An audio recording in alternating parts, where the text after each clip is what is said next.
Hello everyone, my name is Mansi Vinod. स्वागत करती हूँ करंट अफेयर के एपिसोड नंबर 677 में। आज की तारीख है 4 जून 2020। हमारे दो चैनल्स हैं, पिनाकल और फंचर IAS। अगर अभी तक आपने हमें सब्सक्राइब नहीं किया तो सब्सक्राइब जरूर कीजिए, साथ में हमारा बेल आइकन प्रेस करना ना भूलिएगा ताकि हमारे लेटेस्ट अपडेट्स आप तक पहुंचते रहें। हमारी दो वेबसाइट्स हैं ssccglpinacle.com और baljeetdhaka.com। तो इन दोनों वेबसाइट्स को विजिट जरूर कीजिएगा।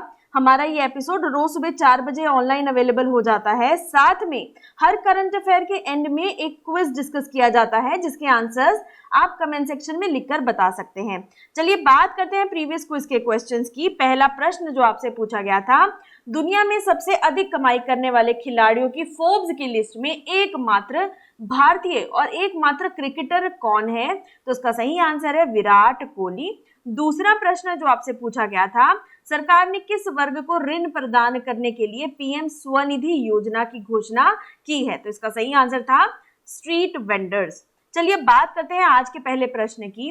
किस देश के डायनासोर की खोज ने अपना योगदान का जश्न मनाते हुए सिक्कों की एक नई श्रृंखला जारी की है? तो ये श्रृंखला जारी की गई है ब्रिटेन के द्वारा। यहाँ पे आप तस्वीर में देख सकते हैं, रॉयल मिंट ने डायनासोर की खोज में ब्रिटेन के योगदान का जश्न मनाते हुए 50 पेंस के सिक्कों की एक नई श्रृंखला जारी की है जो पहली बार वास्तविकता प्रौद्योगिकी को संवर्धित करते हैं। डायनासोरिया संग्रह मेगालोसोरस, इग्योनोडोन, हाइलिनियोसोरस को दर्शाते हुए विभिन्न प्रकार के सिक्के प्रदान करता है। शानदार संस्करण 3 रंगीन तकनीकों का प्रतिनिधित्व करने के लिए नवीनतम रंग और तकनीकों का उपयोग करता है। किस देश के छोटे व्यवसायों के लिए बाउंस बैक ऋण योजना का अनावरण किया गया है? तो वो अनावरण किया गया है ब्रिटेन के ही द्वारा। तो ये भी चीज आप इसमें ध्यान रखिएगा। चलिए अब यहाँ पे बात करते हैं लोकेशन की। तो देखिए यूके की आप यहाँ पे लोकेशन देख सकते हैं। यूनाइटेड किंगडम जो है it comprises of England, Scotland, Wales and Northern Ireland. Capital और लार्जेस्ट सिटी की बात करें तो वो है लंदन। करेंसी जो यहाँ पे इस्तेमाल में लाई जाती है दैट इज पाउंड स्टर्लिंग। तो ये आपको ध्यान में रखना है। आप यहाँ लोकेशन में देख सकते हैं इंग्लिश चैनल, नॉर्थ सी, ये लोकेशन जरूर यहाँ पे ध्यान में रखिएगा। चलिए बात करते हैं अगले प्रश्न की। प्रश्न नंबर 2, संयुक्त राष्ट्र सुरक्षा परिषद में फिर से प्रवेश करने के लिए कौन सा देश एशिया प्रशांत खंड का एकमात्र दावेदार है? वो आपको यहाँ पर बताना है। तो इसका सही आंसर है सी, भारत जो है इसका सही आंसर है। संयुक्त राष्ट्र सुरक्षा परिषद की 5 अस्थायी सीटों के लिए चुनाव 17 जून को कराए जाएंगे। एशिया प्रशांत खंड में 2021-22 के कार्यकाल के लिए भारत इस अस्थायी सीट के लिए उम्मीदवार है। इस सीट के लिए भारत की जीत तय मानी जा रही है क्योंकि यह खंड में भारत एकमात्र सीट पर अकेला दावेदार है। भारत की उम्मीदवारी को चीन और पाकिस्तान समेत 55 देशों के एशिया प्रशांत समूह के ने पिछले साल जून में सर्वसम्मति से समर्थन दिया था। कोविड-19 के कारण वैश्विक निकाय के मुख्यालय में जून के अंत तक की सभी बैठकें स्थगित कर दी गई हैं। चलिए यहाँ पे आपको रिवीजन के लिए बता दूं, UNSC में 198 सदस्य देश हैं जिसमें से 5 जो हैं स्थायी स्तर से हैं, जिसमें से अमेरिका, चीन, रूस, फ्रांस और यूके हैं। तो ये आपको ध्यान में रखना है। चलिए बात करते हैं प्रश्न नंबर 3 की। सरकार ने किस तारीख तक 1.5 करोड़ डेयरी किसानों को किसान क्रेडिट कार्ड प्रदान करने का लक्ष्य रखा है? तो डेट आपको यहाँ पे बतानी है। तो इसका सही आंसर है डी, 31 जुलाई 2020। सरकार ने 1.5 करोड़ डेयरी किसानों को किसान क्रेडिट कार्ड प्रदान करने का लक्ष्य रखा है। इसके लिए पशुपालन और डेयरी विभाग ने एक विशेष अभियान चलाने के निर्देश दिए हैं। स्कीम की शुरुआत 1 जून से हो चुकी है। इस साल 31 जुलाई तक इन सभी डेयरी किसानों के हाथ में किसान क्रेडिट कार्ड पहुंचाने का लक्ष्य रखा गया है। यहाँ पे आप तस्वीर में देख सकते हैं। चलिए बात करते हैं अगले प्रश्न की। हॉकी इंडिया ने राजीव गांधी खेल रत्न पुरस्कार के लिए किसे नामित किया है? तो इसका सही आंसर है बी, रानी रामपाल। रानी रामपाल को जो है नामित किया गया है। वंदना कटारिया, मोनिका और हरमनप्रीत सिंह के नाम अर्जुन पुरस्कार के लिए भेजे गए हैं। Major Dhyan Chand lifetime achievement पुरस्कार के लिए भारत के पूर्व खिलाड़ी RP सिंह और तुषार खांडकर के नाम भी भेजे गए हैं। रानी की कप्तानी में भारत ने 2017 में महिला एशिया कप जीता और 2018 में एशियाई खेलों में रजत पदक हासिल किया। विश्व खेल एथलीट का पुरस्कार पाने वाली पहली भारतीय रानी को 2016 में अर्जुन और 2020 में पद्मश्री मिल चुका है। अब यहाँ पे आपको रिवीजन के लिए याद दिला दूं, रेसलिंग फेडरेशन ऑफ इंडिया द्वारा खेल रत्न के लिए किसे नामित किया गया है? तो उसका सही आंसर है विनेश फोगाट। ठीक है, तो ये आपको ध्यान में रखना है। चलिए बात करते हैं अगले प्रश्न की, प्रश्न नंबर 5। गायत्री कुमार को किस देश में भारत का अगला उच्चायुक्त नियुक्त किया गया है? तो इसका सही आंसर है बी, ब्रिटेन। तो ब्रिटेन के लिए नियुक्त किया गया है। यहाँ आप तस्वीर में देख सकते हैं, अनुभवी राजनयिक गायत्री कुमार को ब्रिटेन में भारत का अगला उच्चायुक्त किया गया है। वर्ष 1986 के बैच की भारतीय विदेश सेवा की अधिकारी गायत्री रुचि घनश्याम की जगह लेंगी। वर्तमान में Kumar Belgium, Luxembourg and European union में बतौर भारतीय राजदूत सेवाएं दे रही हैं। अपने 30 वर्षीय लंबे कार्यकाल में कुमार पेरिस, काठमांडू, लिस्बन और जिनेवा के अलावा कई भारतीय मिशन में सेवाएं दे चुकी हैं। अब यहाँ भी आपको रिवीजन के लिए याद दिला दूं, सिंगापुर में भारत के उच्चायुक्त के रूप में किसे नियुक्त किया गया है? तो उसका सही आंसर है पी, कुमारन। चलिए बात करते हैं अगले प्रश्न की, प्रश्न नंबर 6। भारत ने इलेक्ट्रॉनिक्स विनिर्माण को बढ़ावा देने के लिए कितने करोड़ रुपए की 3 प्रोत्साहन योजनाएं शुरू की हैं? तो इसका सही आंसर है बी, 50,000 करोड़। तो केंद्रीय इलेक्ट्रॉनिक एवं सूचना प्रौद्योगिकी मंत्रालय ने देश के इलेक्ट्रॉनिक क्षेत्र में विनिर्माण को बढ़ावा देने के लिए 3 प्रोत्साहन योजनाएं शुरू करने की अधिसूचना जारी की है। इसका कुल परिव्यय 50,000 करोड़ रुपए है।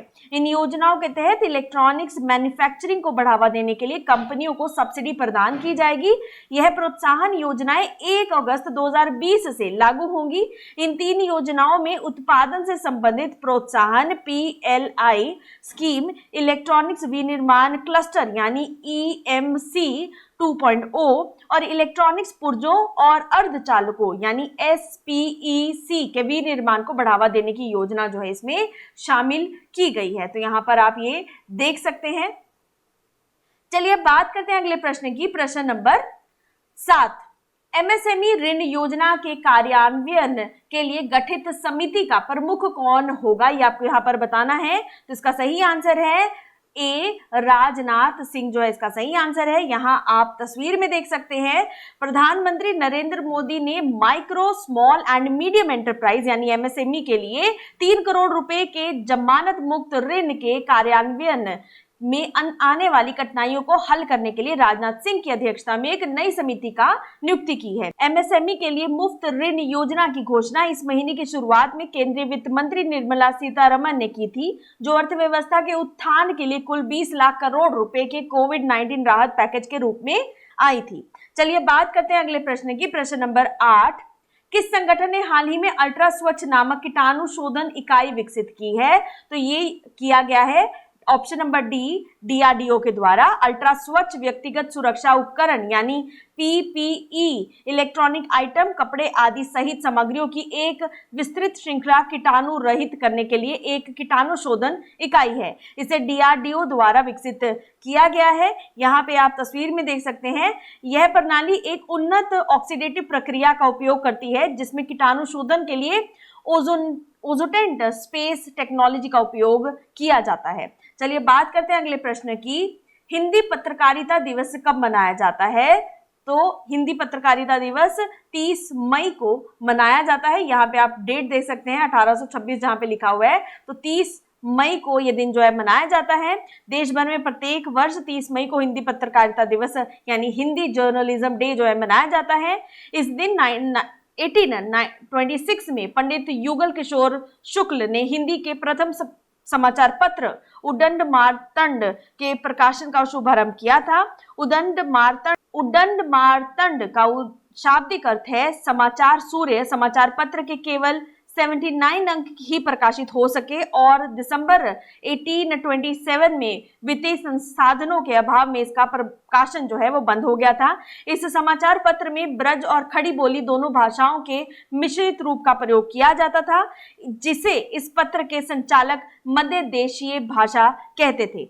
चलिए बात करते हैं अगले प्रश्न की, ग्लोबल स्टार्टअप इकोसिस्टम इंडेक्स में भारत का रैंक क्या है? तो भारत का रैंक है इसमें D23। ग्लोबल स्टार्टअप इकोसिस्टम में भारत 6 स्थान की गिरावट के साथ 23वें स्थान पर है रहा।